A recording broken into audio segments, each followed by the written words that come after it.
Everyone has a good story to tell, and you know it is a good story when the person leans in and says, "See, what had happened was," and then tells the story. This podcast provides those opportunities to tell those types of stories in education. The stories will be from the good, the bad, and everything in between. We wanted to do this podcast to showcase stories in education and to give flowers to educators who deserve recognition for their excellence. Our guests will feature parents, students, teachers, administrators, and just about anyone who is involved in education. These stories will inspire you, challenge you, and help you to reflect on your practice of education, whether it be from the inside of the classroom or outside. If you have a good story to tell, we'd love to hear it. Email us at contact@andredowdy.org. We'd love to have you or your story on a future episode. See What Had Happened starts now. Welcome to See What Had Happened, where we hear stories in education from the good, the bad, and everything in between. We're your co-hosts, Andre and Danielle Daughty. Now, if this is your very first episode, we're Shame so glad. on you. We are so glad you are finally here with us. What's up, homies? And of course, if you've been a part of the family since season 1, hey, welcome back. We are so glad and elated that you've been rocking with us at this time. Elated? We are on all podcasting networks. So if you want to see what the show looks like in person, you can see it on YouTube. If you are a person who would rather hear just the audio, we're on all of them. Pandora, yep. Spotify, yep. Google, yep. Google. Oh. Yep. All of them. Yep. So just make sure that you follow us. And whenever you watch or whenever you follow, just click that like button for us. Make sure you click the like, subscribe, share it out with your friends because of those algorithms. What we want to do is we want to amplify voices. And in order to do that, we have to be seen in front of more people. And the only way that happens is if you click that like button and things like that. Here's what I love about this episode, friends. Today is just us. We always share the stories and we talk about those stories all the time. And so this episode is just about us sharing a story and Just talking me about it. and you. Ooh, baby. Woo, woo, woo, woo, woo. It is just us. And so for this episode, we're going to spotlight one of Danielle's stories. And then we'll just kind of talk it out on air. And if you have a story that you'd like to share or lift up, let us know. Hit us up at contact@andredowty.org or throw it in the comment section of any of the places that we are. We'd love to amplify and lift up your story and talk about it in a future episode. Yes. All right, beautiful.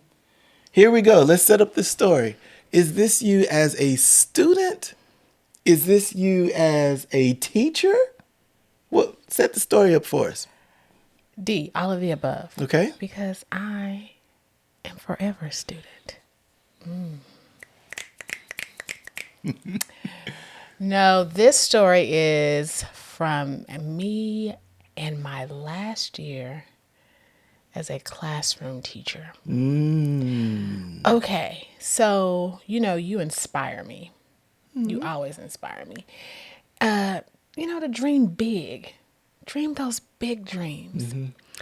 And in my last year as a classroom teacher, I just knew in my spirit that it was my last year. First of all, COVID. Yes. There were a lot of things happening where I knew that I would not, I don't want to say I wouldn't be effective, but I knew that I could take my talents in my LeBron voice to Miami. No, I just knew that I wanted to help other teachers.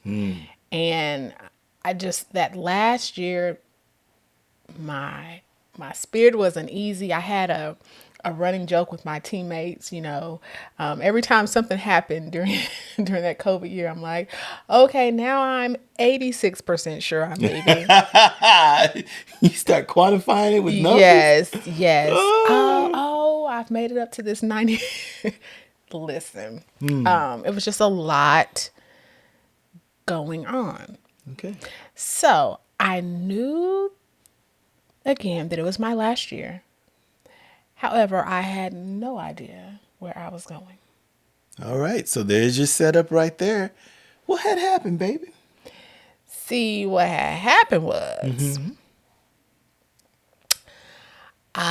the my last day on contract. Okay, let me Yeah, rewind. rewind that for everybody. Okay, every year you get a contract to say, will you be coming back next year? And this is, you sign your contract and say, I'm coming back and all that. And, you know, in previous years, I'd be like, sign, click. This year, I was like, no. When do they normally for your Um, district or for your previous district? What month was that? it might have been April. Okay. April, maybe May. May, it sounds late. I mean, it was COVID. Yeah, okay. True. But Yeah. anyway, yeah. So I got the notification about, renewing my contract, and I couldn't in good faith sign it and say that I was returning. Yeah. So for our listeners and our watchers out there in education, they always want you to they're trying to do an estimate of how many teachers are coming back to these particular schools or the system so they can see how many job fairs they attend or gives a principal an idea of this is how many vacancies you will need for the year. And what they normally do is do a pre-contract, if you will, sometime in the second semester. And that's just to say, hey, are you willing to come back to work for this district or this school? Now, it's still the principal, the admin's responsibility to move the staffers wherever. So Danielle's a second grade teacher, and she could say, yeah, I choose to stay at this school in this district. But then she could still be moved to fifth grade, fourth grade, third grade, so forth. And so Danielle gets this card or this letter and is asking you to renew, and you already had second doubts there. Yes. At that time, were you already counting number percentages of you moving, leaving? Oh, absolutely. Oh, okay. Oh, absolutely. But it was it's almost like it getting the contract and saying, I'm not signing this confirmed my thoughts of not returning. Okay. So when I got it, I was like, so. When did you have that first inclination of that year? Because teachers always tease and say, man, this has been a rough year. I'm thinking about doing something different. And then something always pulls us back in, whether it be the students, your colleagues, whether it be the extra support or money, whatever it may be. When did you, in that year, because y'all had no summer, it was COVID. Right. And they were gearing up to bring everybody back. And so that entire summer was on the go of just trying to get things back to normal and moving desks and chairs and things around to make it work. Mm-hmm. So during that August, September of school, were you already thinking I can't do this? Or was it much later? I would say it was probably around closer to Christmas break. Okay. Because we're teachers. We adjust regularly. We did. There were just some things that were happening, and I'm just like, how is this right? Or, how is this doing what's best for students and your teachers? So there were some questionable practices, in my opinion, that were happening. And I'm just like, how are we going to be able to function? This is just not normal for me. And not saying it needed to be normal because, of course, COVID is not normal. But, yeah. And honestly, students did pull me back every single day. Mm-hmm. They always do. Absolutely. To this day, I miss my students. Every day I drive to work, I'm thinking about my former students. Yeah. So, of course they put me back in. And me sticking it out through that school year, they were the primary factor. I wasn't going to just up and quit on anybody. Right. So anyway, back to your question. It was about probably December where I just knew. So when you say there were issues happening, it was above school level issues, like some of the policies and the ideas that was happening. It was trickling down to the principals and the teachers, and that's where it started to get overwhelming for you all. That's correct. Yeah. It's above me now. It's above me now. Yeah. That's one of the saddest things because, you're a super admin or you're a deputy superintendent or a superintendent or you're working at the admin level. And a lot of those ideas, procedures, and policies, they affect everyday teachers. Mm-hmm. They affect students. Mm-hmm. And you're looking at it holistically. Some people are looking at it politically. And here you all are trying to do what's best for students. For these students coming back to school, trying to get acclimated to what a normal school year looks like with COVID. COVID is still strong, and then yet you all are still getting things thrown to you from the very top. The challenge was there. Mm-hmm. So by December, what was that number? What was that number percentage? My percentage? Yeah, what was that percentage around December? I think it's about 93%. Wow. Okay, so this is new to me. Oh. You were already at 93% by winter break. Okay. Yes. All right. So here we are. Fast forward back to you're getting that paper. And in that paper, you're saying to yourself, I'm not going to do it. Now, for some of you all listening once again, sometimes that paper comes like during a staff meeting. And so you'll see people grabbing pens and papers and looking for their pens and they're signing it and turning it in. Well, this was electronic. This one was electronic. Okay. Yes. So no one saw or you didn't disclose it with anybody that you're now up to 93, 99%? Yes, my teammates. Just your teammates. Okay. So they kept that secret. They held on to that secret? I wouldn't call it a secret. No. It wasn't a secret. Oh, okay. So they kind of knew that you were looking for free agency. Oh, absolutely. Okay. And they supported me. Good. Yes. Yeah.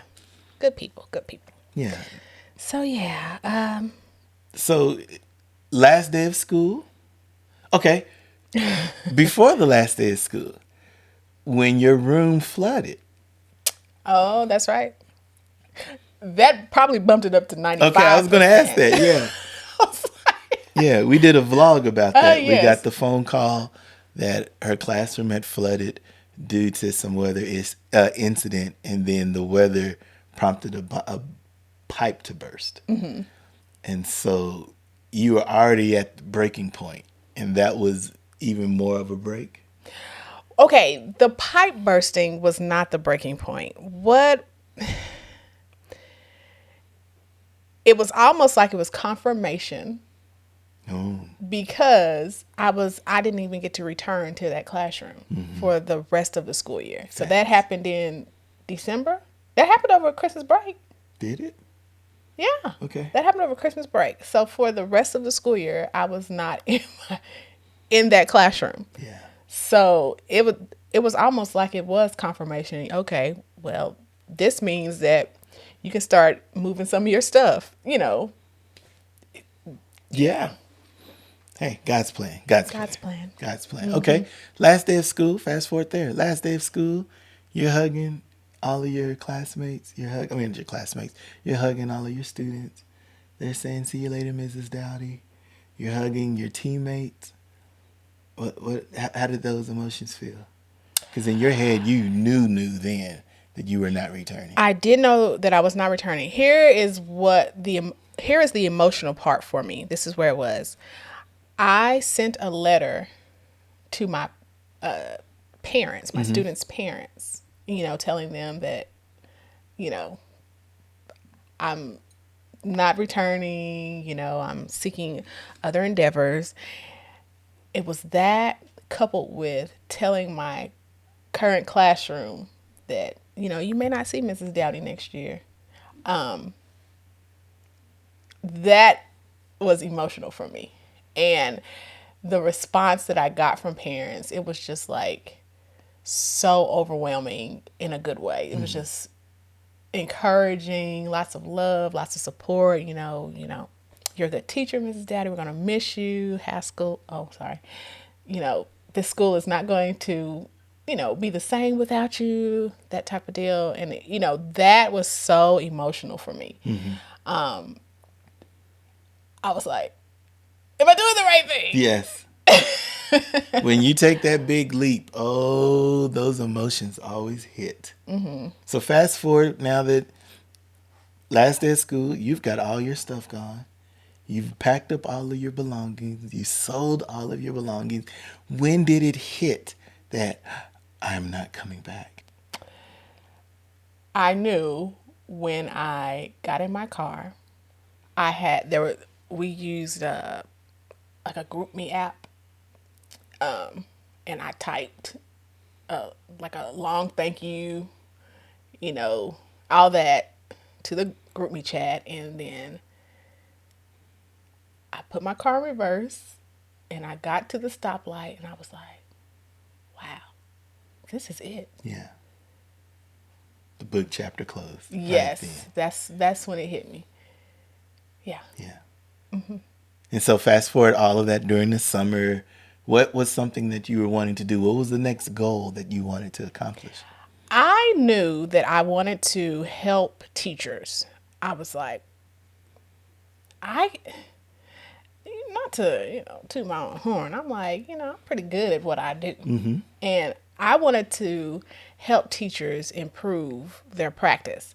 So I knew I was like, I want to be like an instructional coach, or something where I can help teachers. So I said, this is the direction I want to go in. I did not. Okay, I will say, I was going to say I didn't pursue, but I remember, I think I saw an opening for a position of an instructional coach probably towards the end of the school year. Correct. I believe. And so I was looking into what all that entailed, and I was like, okay, yes, this is what I want to do. So I can't remember. Did I apply? Yes. I couldn't There remember. were 3 different schools. We won't name them. But there were 3 different schools that all needed an instructional coach. And then you were like, that's the one. Oh, okay. Yes. Okay. So, yes, thank you for that. You're welcome. I couldn't remember. So, I did apply, and then like over the summer, I hadn't heard anything, but I kept going to the website, and I kept seeing this position, and I'm just like, okay, this has to be available. I mean, it's still there. Still there. And I mean, your phone was ghost. It was dry. No reply, no response, no anything. Oh, All dang. of June. Do you remember? When you put it that way, I'm like, oh, dang. You got a little nervous. Yes. And then I thought, okay, because I said, okay, they're at the end of their school year, they're probably doing summer school and, blah, blah, blah. And then I knew that I knew that they needed they were transitioning to a new principal. So, I was kind of like holding out, waiting for that. And I was like, well, that principal has to make the decision. So anyway, summer went by, and I was like, well, I knew that I was not supposed to be a classroom teacher that following school year. But when I'm not hearing anything, and I'm just like, okay, God, I know that this is what I'm supposed to be doing. Right. So I cannot say that my faith wavered. I knew that I was supposed to be an instructional coach. It was a matter of when. Yes. So over the summer, we went to some conference. You and I, we went to some conference together. And then during that conference, I received a phone call from the principal. And I was just nervous. Oh my goodness. So I went out in the hallway, Mm-hmm. and the principal, she's very nice, and she was like, Miss Dowdy, I'm very impressed with your resume, all the good, all the blah blah blah blah. And so I'm waiting for her to say, would you like to come in and interview? Mm-hmm. And she was like, unfortunately, the position has been filled. And she said it never was open. And so I was like, oh. I said, but it was on your website. Right. you know? And she was like, I know. And she's like, I'm just now coming into this position, but she said, she said, I have everything. And she said, I'm going to keep it. She said, because I'm just so impressed with you. And I was like, okay. So, I thanked her and blah, blah, blah. So I came back in the conference and I sat next to you and I was just like, Yeah. The spirit was a little down. yeah. I'm like, I'm Danielle Daughty. I'm just Right. And I think there's something that too. jokingly. I mean, there's something to that when you know that you're good and you know that opportunity is there and you could help. Mm-hmm. And then to be denied in those moments, it hurts the soul. Yes. It does. It hurts the soul. Yeah. So I believe that was in July. Correct. So I And thought, that's towards the end of July too. right, and we were getting ready to go on vacation. Correct. Yes. Yeah. Okay. So I thought, okay, well, back to the drawing board. Mm-hmm. During that time, and you know what, I felt defeated in that moment. Mm-hmm. But I believe in over the course of the next few weeks, I was just like, no, wait a minute, this is where I'm supposed to be. And we were on vacation, Mm-hmm. and I got a phone call from the same principal, Mm-hmm. and she said, Mrs. Doughty, I told you that I was going to keep your resume right next to me. And she said, the position for instructional coach has opened up, and we would love to interview you. When will you be available? And I'm like, well, hot dog, I'm on vacation. I didn't say this, but I'm like, I'm on vacation. I still have my vacation hat. I'm thinking of all the things. Right. Like, I have to do it. I was like, yes, I'll interview you, yes. And, I told her that I was on vacation, but I would return, blah, blah, blah. And she was like, yes, well, let's interview. Mm-hmm. Yeah. When I tell you, I walked into that interview and I was like, girl. No, Extra confident. I was very confident. I was very happy because I had the opportunity to interview. And it was just a regular conversation. It was, Those are the best, right? Yeah. When you're just shooting the breeze, but you're doing all the educational stuff. But it doesn't feel like an interview. It feels like a conversation. yes. And I will never forget, I had to do my whole plug. I will never forget the principal was like, you are related to Mrs. Doughty? I said, okay. I said, you have said my last name correctly. Mm-hmm. So, yes, I am. That is my mother-in-law. And she was like, I just love Mrs. Doughty. Mrs. Doughty, blah, blah, blah, blah, blah, blah, blah. I mean, she just ran it and raved. I was like, shout out to my mother-in-law for being so awesome. I feel like that kind of, helped a little bit. Yes. Work ethic. Yeah. Yes. To know, how fabulous she is and how she had an impact on, or she made an impact on other On all of us. Yeah. principals, of course, us too. So yes, it was just, I don't know. It was amazing. Mm-hmm. So then, okay, fast forward again to where we had the convocation for the district. And so all the new people had to get up and, say who we are, where we came from, blah, blah, blah. So I remember saying, introducing myself and saying, my name is Danielle Daughty, and convocation was like maybe on a Tuesday. And so I was like, and I just got hired yesterday. And then, the crowd just went wild. They were like, I was like, I knew I was supposed to be here and blah, blah, blah, blah, blah. Mm-hmm. It was just, I don't know. Yeah. It was an amazing feeling. Yes. So. What I loved most about it was you getting hired literally the day before the teachers reported back. Right. You can't get any fresher than that. There's no prep time. There's no wait. But I loved it because you took the big jump. You took the big leap. You said, this is what I wanted to do. And you held firm to it. And let me say that I feel like Ayana, but I did the work. Like, I read the books.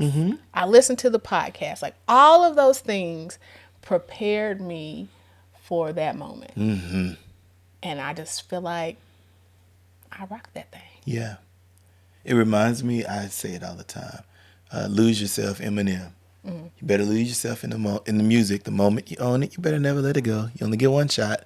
Did not miss your chance to blow. That opportunity comes once in a lifetime. Yo. And so preparing in that silence, doing all of the trainings and the workshops and the reading, doing all the practicing in the school with those students.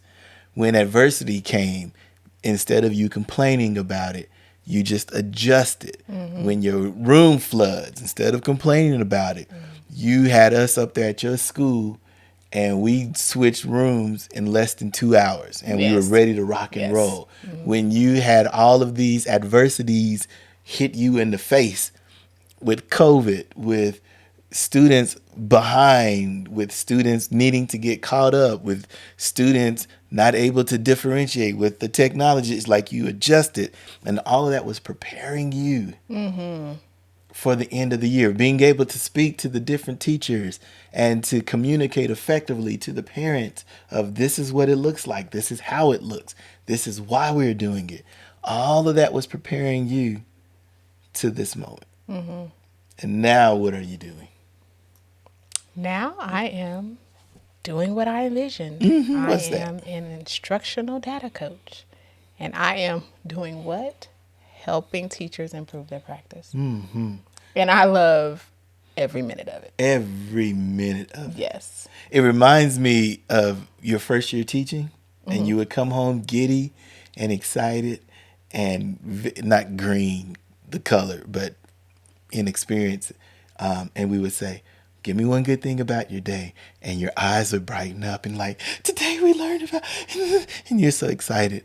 You see that again with you. I feel that again. Do you? I do. Yeah. Just a change of scenery sometimes makes all the difference. Or a change of pace makes all the difference. What is something that you would do differently, looking back on this story now, of you willing it into the universe, praying about it for those who are people of faith, or sending those positive vibes and energy out in the open, saying, this is what I want, declaring and decreeing it, and then you're finally getting it. What advice would you give to those who perhaps want to take the jump and they're a little nervous and scared? First of all, I wouldn't change a thing. Okay. My advice is to go after what you want. And just do it. Honestly, again, you are my inspiration. When you took the leap from being an ed tech to being your own boss. Yeah. I mean, that was a big jump, and I feel like I supported you. You did.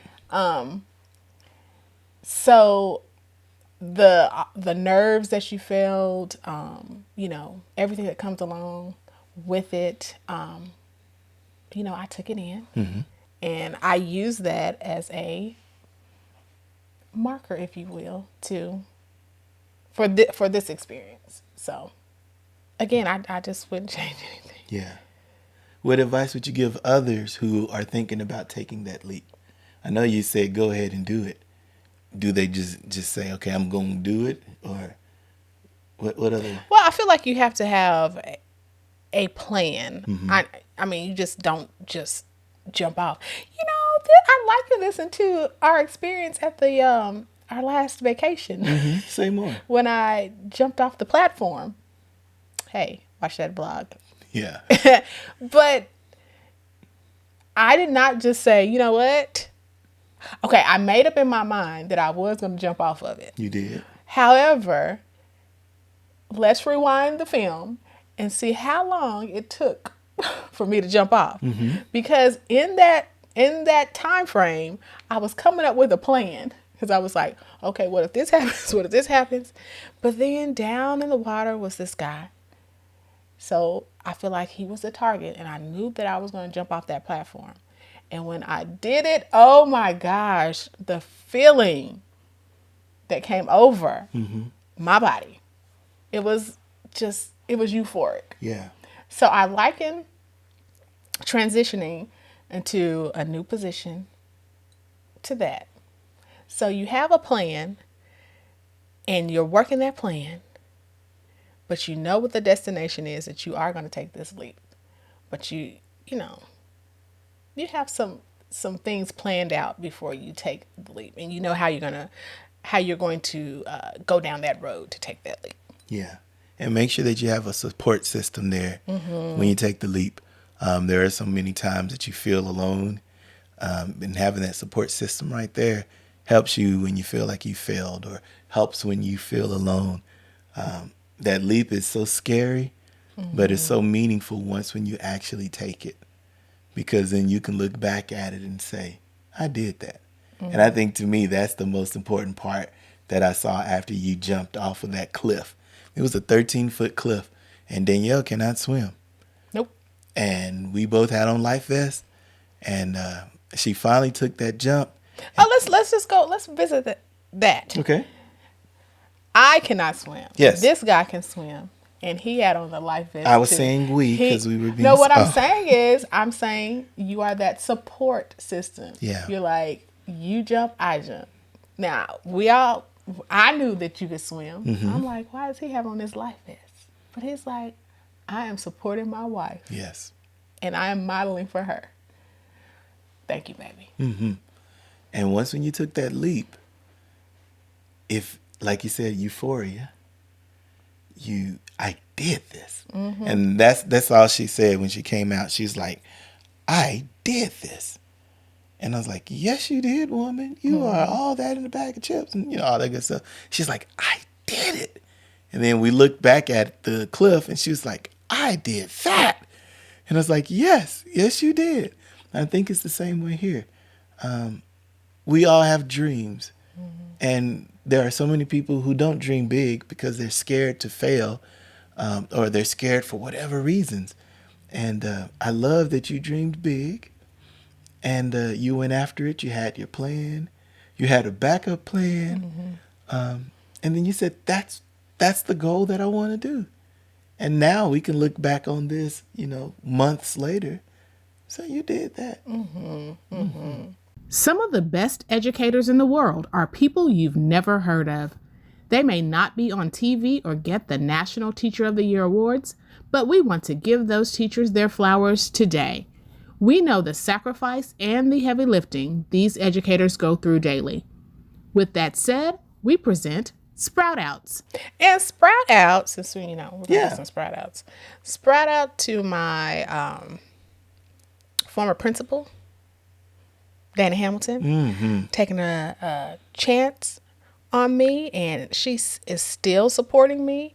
I can email her or call her and say, you know what, I need help with this, or can you help? Can you help me with this? I'm gonna